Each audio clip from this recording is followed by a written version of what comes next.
Hey Dreamers, it's the 8-Bit and Sonic here, and today I'm bringing you guys my week 2 battle against Herdier Bremen, coached by Evelyn. Week 2 of the PPL. As you can see, we did it on Showdown. Unfortunately, her 3DS has decided to die. So I'm going to go through the teams. I am on the other side for some reason because Pokemon Showdown replays are dumb. I don't know how to switch sides. If you can do that, I don't think you can. So yeah, I'm gonna go through my team quickly. I'm bringing Freeze Dry Mamoswine for Seismitoad, which she did bring, which is nice.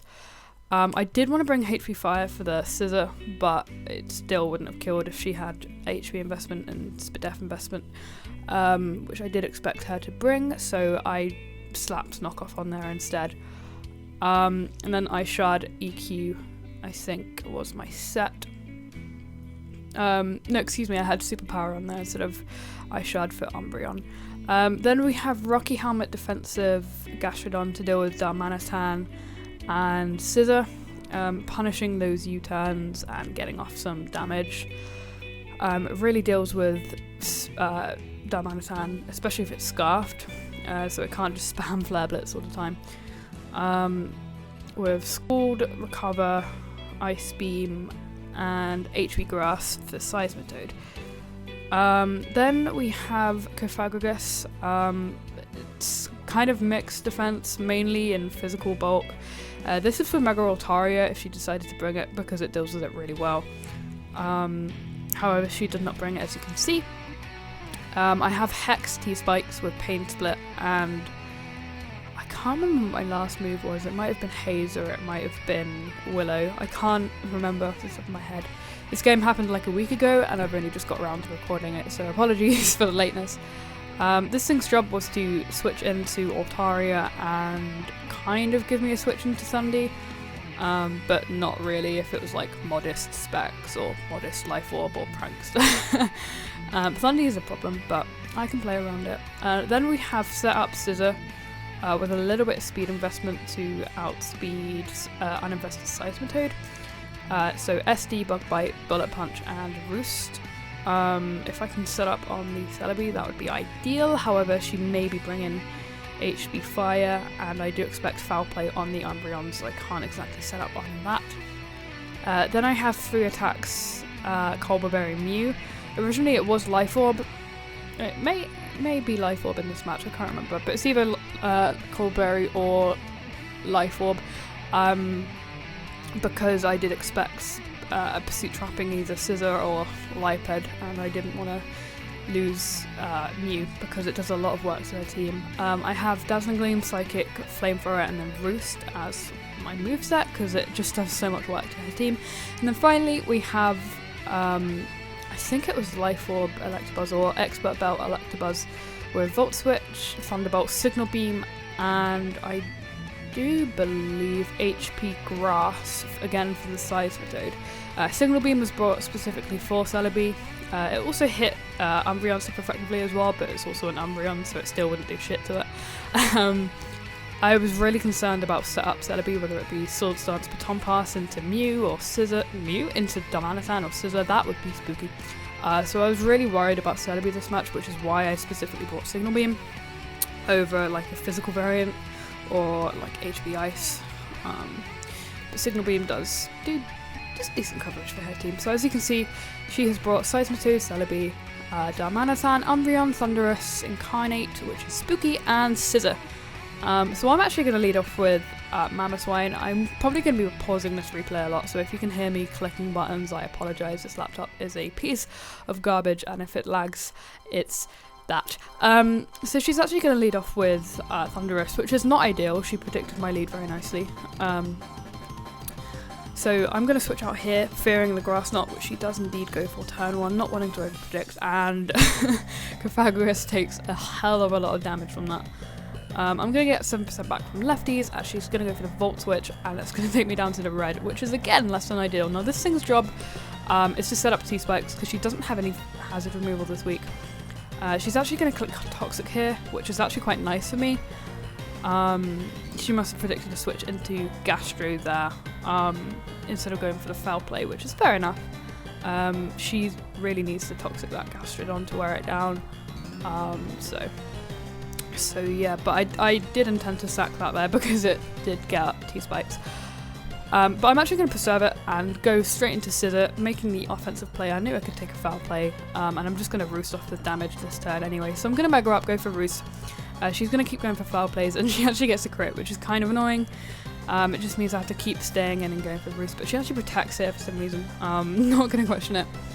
So I get a free Roost off, and I'm just going to go for Bug Bite here because I'm at a reasonable amount of health and I can live a foul play. She keeps getting really high rolls, which is less than ideal. Which basically forces me to roost. She's literally getting the highest rolls possible, so I'm literally forced to roost. There we go, there's a bit of a lower roll.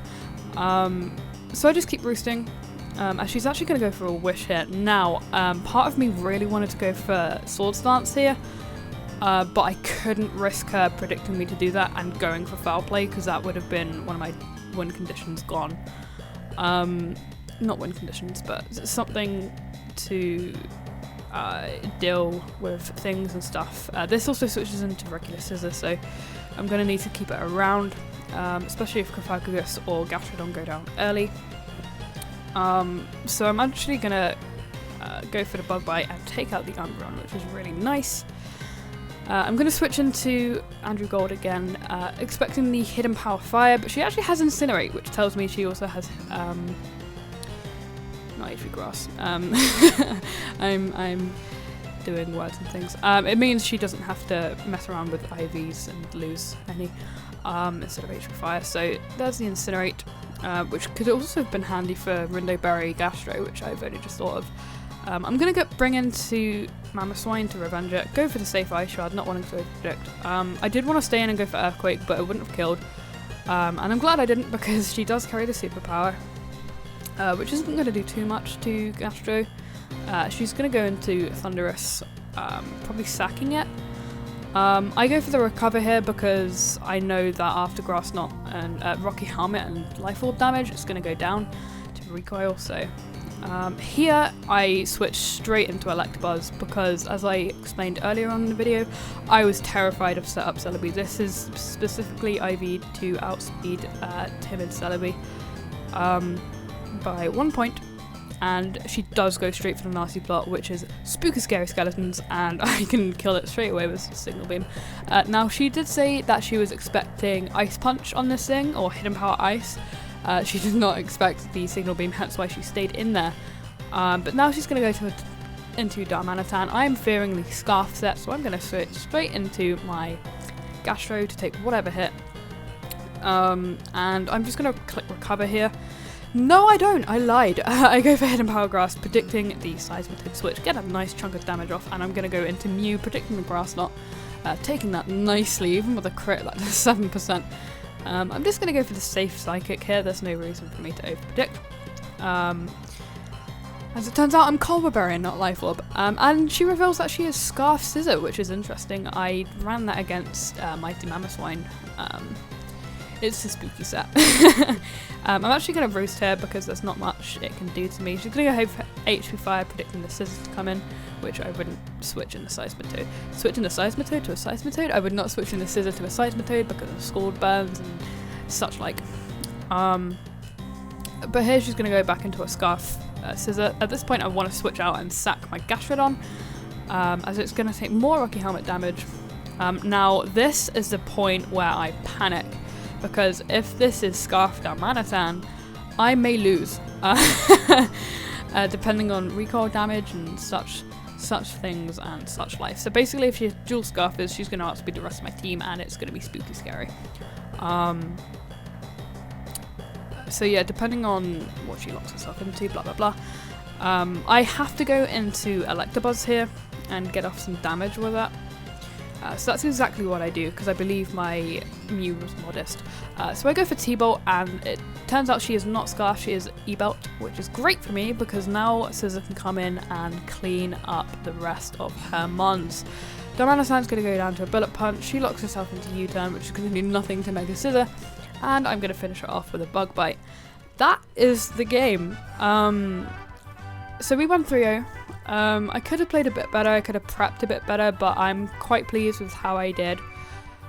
She has a really scary team and I was really worried about Lipid, especially because it's a really good Pursuit Trapper and Stab Knockoff, and Prankster T-Wave was just a general annoyance to my team, so I'm really glad she didn't bring that. Next week we are facing Better Jack, coach of the Melbourne Victory Stars. He also has a very spooky team, so I'm a bit scared, but I'm also kind of excited to see how the battle's going to turn out, because we are both on exactly the same differential and exactly the same points. So this next match is make or break for me. If I win, it means I'm going to be top of the table. If I lose, it means I'm still going to be like second, third, but Jack's going to have the upper hand, and I don't want to give him that. So hopefully we can put up a good fight, not lose. I'd like to win, but if I do lose, hopefully it's not by a large margin. And yeah, so I'm going to be spending a lot of time prepping for that team. I hope you guys enjoyed, and I shall see you in the next upload. I did not mean to bring that up yet. Good job, me.